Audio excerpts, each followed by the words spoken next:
was the last one Yeah. of this role. Yeah. And that is one of the reasons that the Somalia got the name failed state. Can you mention a little bit about why this trend came into Somalia? Is it, in one hand, there's a clan dispute, conflict.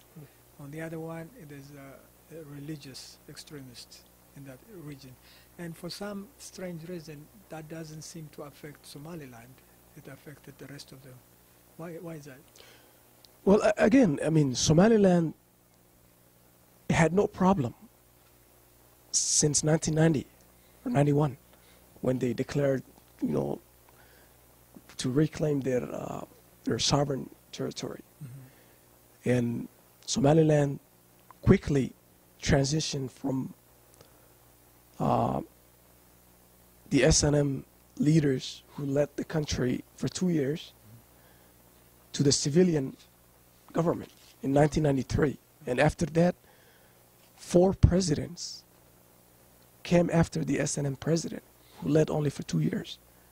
So Somaliland progressed into government style. Now, on the other hand, Somalia, the southern Somalia, did not have the opportunity to govern itself from the 90s.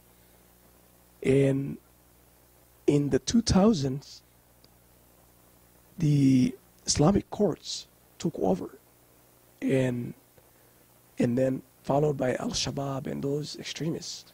So yes, that's why AMISOM is there to get rid of Al-Shabaab and those extremists. Okay. Yeah. But Somaliland had never had any problems with extremism and, you know, and those kind of problems, because, like I said, they established a government from 1991 until now. In fact, on the same line, I don't have it in my notes, but Somaliland converted their political system at one moment from clannish to more secular, more of a secular kind of political parties. I guess they have the 3 main political parties. 3 parties, yep. Okay, tell us a little bit about Yeah, absolutely. Well, it's obvious when you come out of war, first thing you want to do is reconciliation among the tribes, right? And then you move on to build a government, civilian government. So that's what they did. In the Bur'al Conference, 1991, the declaration of Somaliland took place. The SNM fighters were given the opportunity to lead 2 years, from 1991 to 1993. Somali National Movement. Somali National Movement, yep. By the way, who liberated Somaliland from the Somalia regime. And a civilian president was elected was selected, I should say, not elected, because he was not elected by individuals. He was selected by members of parliaments and elderly groups.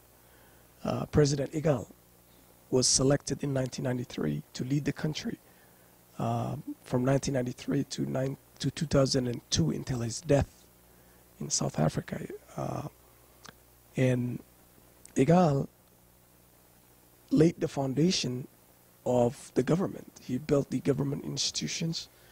He initiated the multi-party system that you mentioned, and he drafted a constitution for the country in 1997, which was later voted on a referendum in 2001 with the number of 97.7% approval of the constitution. And in 2002, when he died, his vice president, Dahir Riale Kahin, took over the country and maintained the political system and good governance. Dahir Yala Kahin held several elections, including city council elections, parliament elections in 2005, 2 presidential elections, and so on. And then President Silanyo, Ahmed Silanyo, came after him in 2010, after Dahir Yala Kahin.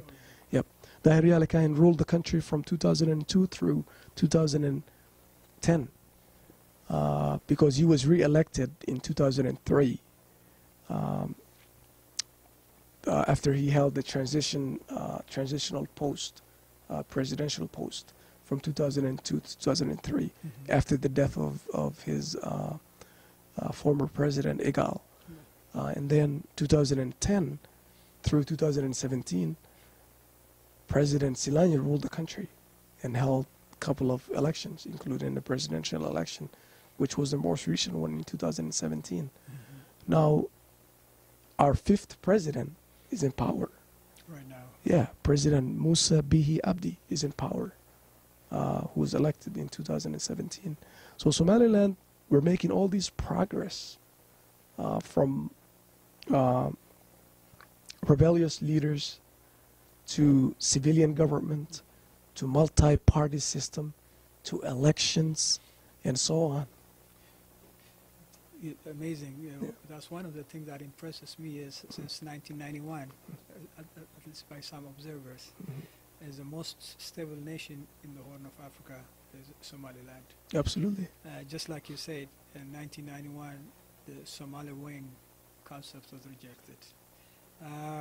In 1991, in the conference, Berbera conference, for the end of Burao, the city of Burao, yeah, not Berbera, yeah. Okay. Burao conference, yeah. Burao conference. Yeah, followed by the Boroma conference in 1993. 1993. Yep, where Igal was selected as a Igal president. Yep, the civilian government was formed. Yep.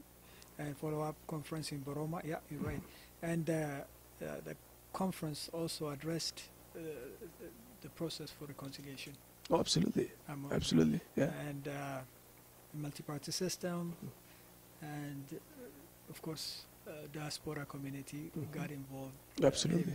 By some account, actually, health and education is pretty much dominated by the diaspora. It's assisted, I would say. Absolutely. Absolutely. Our diaspora are very involved in everything. Okay. Yeah.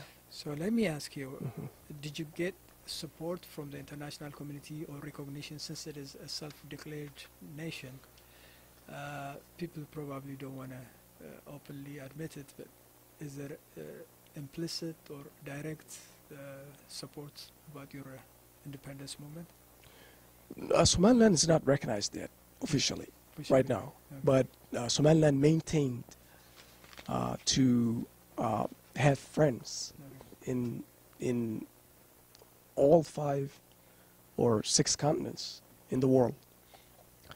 They have we have ties with many European governments. We have offices, Somaliland mission offices in France, Norway, Sweden, UK, Belgium, and so on, and Finland. In Africa, we have mission offices, Somaliland mission offices in Ethiopia,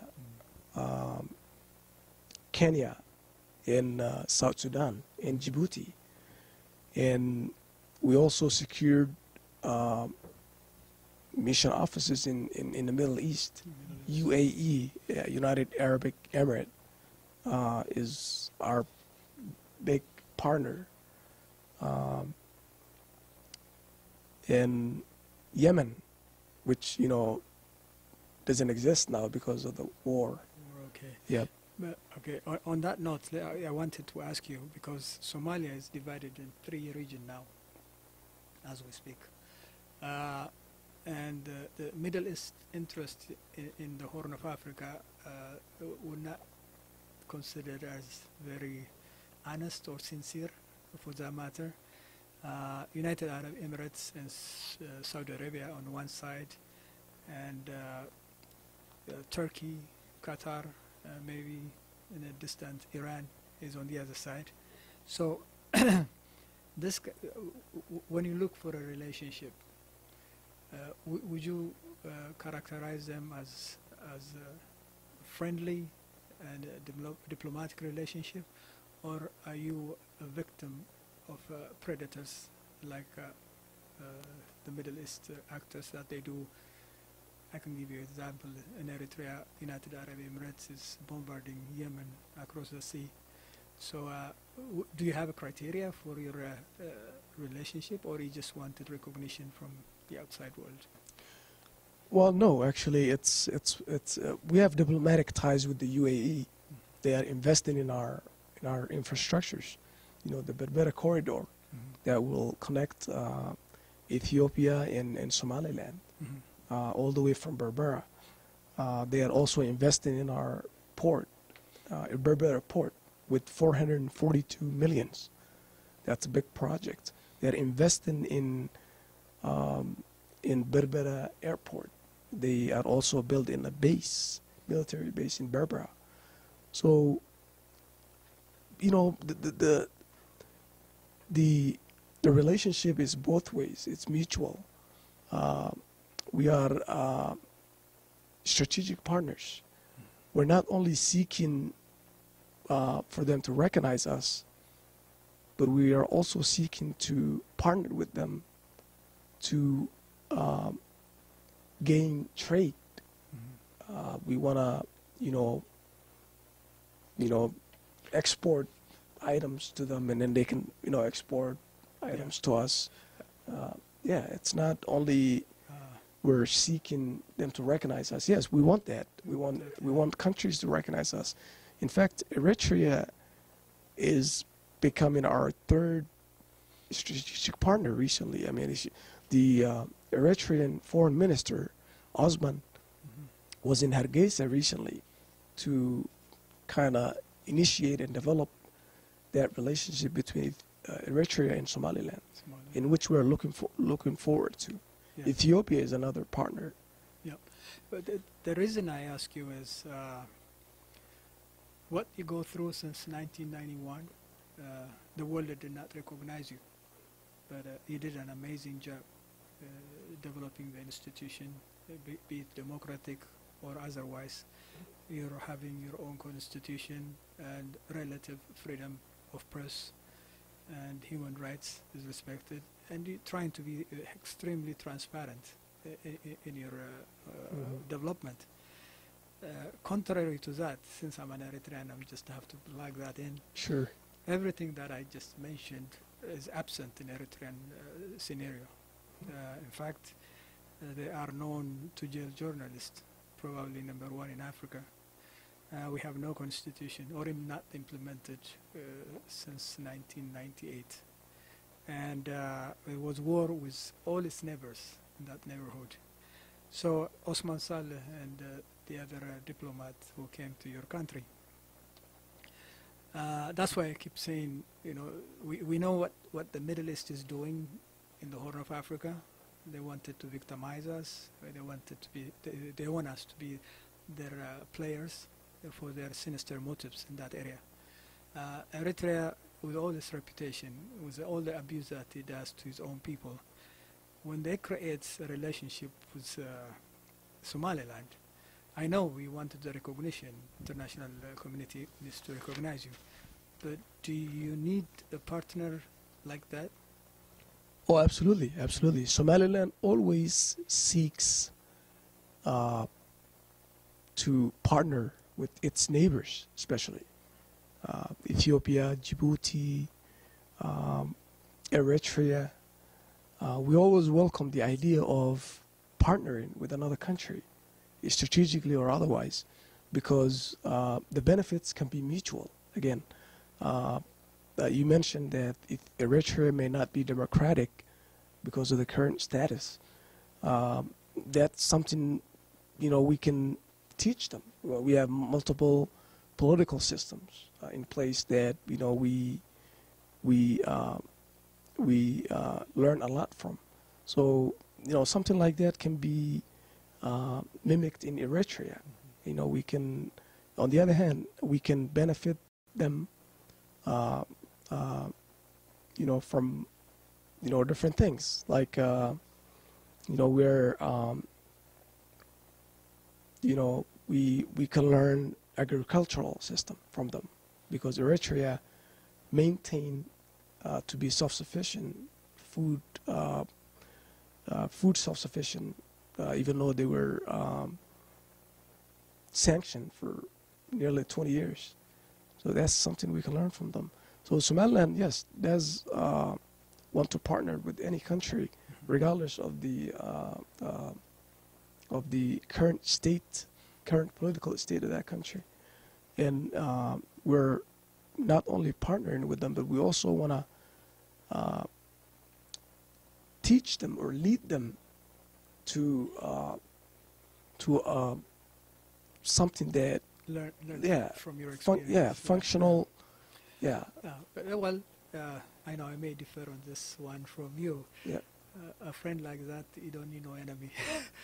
But however, the appreciation goes. You never know. You never know. You never know. You Yeah. never know. If Yeah. I mean, I'm hearing from close sources now Yeah. that President Isaias Afwerki wants President Musa Bihi of Somaliland to come to Eritrea for a visit. If the two leaders talk, maybe President Bihi can Yeah. talk him out Yeah. and influence him. That's my hope. Yeah. That's everybody's hope. Yeah. But I'm just reflecting my interest on this one. Okay. Forget that journalistic hat. Okay. Just. Okay. But Okay. no, I'm glad. Yeah. When I see your experience since 1991, your achievement in Somaliland, and nobody recognized you, and you went so much. Just like we're talking about the multi-party system, the relative democracy, the constitution, how you reconcile differences within your own community. And us, on the other hand, we have all the privilege. The world recognized us, 86 countries recognized us, but we cannot achieve 1/4 of what you have achieved. But that is a different story. But on the other hand, I also question the regional hegemonists like Saudi Arabia, and it's good that Somaliland needs to be recognized. Not now. They should be recognized in 1991, the day they start managing their own affairs. It should have been there. And I hope more countries will come forward. Oh, we're hoping, yeah. Yeah. To go back to the Eritrea-Somaliland new alliance, I think, one thing we can benefit from the Eritreans, is for them to show us how they separated from Ethiopia. Oh. What methodologies they used, what worked for them, what didn't work for them. Yeah. Because we're in a transition of parting ways from Somalia. So yeah, and but like I said, Eritrea is our new partners now. So and there's nothing wrong with partnering with another country. Yeah. And we can learn something from each other. Yeah. We can definitely learn from with each other.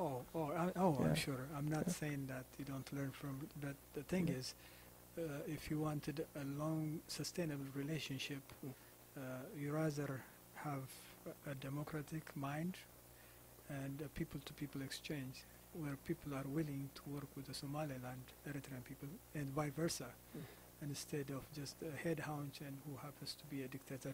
But I agree with you. There's after 30 years of war, Eritrea got their independence. How is too complicated to discuss it now, but maybe you can have another program talk about it. Now back to Somaliland. Yes. Yep, this is a great. Just you mentioned it item by item. All this is true, and Somaliland is in the midst of chaos. It happens to be developing its own unique experience, and the world knew about it. Is there anything that you wanted to say to the audience about what the future plan for Somaliland is, diplomatic, economic, and what have you. Yeah, absolutely.